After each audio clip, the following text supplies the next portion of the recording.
துளாராசிக்காரர்களுக்கு கிட்டத்தட்ட ஒரு 3 வருஷத்துக்கு பிறகு ஒரு பொற்காலம் அப்படின்னே சொல்லலாம். பொற்காலம்லாம் கூட எங்களுக்கு வேணாங்க. கடவுள் நிம்மதியா, அமைதியா, சந்தோஷமா எங்கள வச்சிருந்தாலே போதும் அப்படின்னு தான் நீங்க எதிர்பார்த்து கடந்த 3 வருஷம் உங்கள கொண்டு வந்துட்டு இருந்ததே சொல்லணும். லாஸ்ட் ஒரு 3 இயர்ஸாவே வீட்ல நிம்மதி இல்ல, தொழில்ல நிம்மதி கிடையாது. எங்க போனாலும் சந்தோஷம் இல்ல. ஏதோ ஒரு முடங்கி போன வாழ்க்கையில போன மாரி தானே போச்சு அப்படின்னு சொல்லி புலம்பிட்டு இருந்தவங்களுக்கு எல்லாத்துக்குமே கடவுள் புண்ணியத்துல ஒரு மிகப்பெரிய வளர்ச்சியை தரக்கூடிய ஒரு அற்புதமான காலமாக இந்த காலம் வருதுங்க.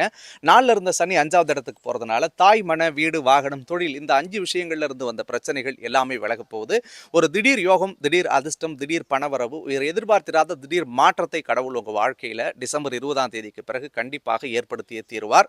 உடல்ல இருந்த பிரச்சனை தெளிவாகவும், மனதளவுல இருந்து வந்த பிரச்சனை தெளிவாகவும், அடைக்க முடியாத கடன் அப்படின்னு சொல்லி எதெல்லாம் நினைச்சு போராடினீங்களோ அந்த கடன் சுமைகள் எல்லாமே மாறும். ஒரு புதிய வாழ்க்கை துணை அமைவதற்கு வாய்ப்பு இருக்கு. கணவன் மனைவிக்குள்ள இருந்து வந்த பிரச்சனைகள் எல்லாமே மாறும். பிரிந்து வாழ்ந்தவர்கள் எல்லாம் ஒன்று சேரக்கூடிய சூழல்களை ஏற்படுத்தும். ஒரு புதிய தன்னம்பிக்கையோடும் தைரியத்தோடும் வளம் வந்து வெற்றி பெறுவது